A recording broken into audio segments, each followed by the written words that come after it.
ফুরিয়ে গেল একটি বছর, সময় হলো বিদায় বেলার। নতুন দিনে নতুনভাবে দেখা হবে আবার দুজনার। Happy new year. যেটুকু ভুল ছিল শুধরে নিও, না পাওয়ার কষ্টটুকু ভুলে যেও।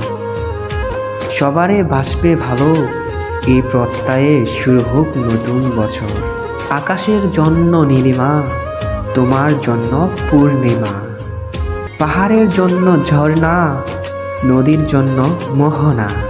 আর তোমার জন্য রইল নতুন বছরের শুভকামনা। নতুন পোশাক, নতুন সাজ, নতুন বছর শুরু আজ। মিষ্টি মন, মিষ্টি হাসি, শুভেচ্ছা জানাই রাশি রাশি। ফুল ফুটেছে বনে বনে, ভাবছি তোমায় মনে মনে। বলছি তোমায় কানে কানে,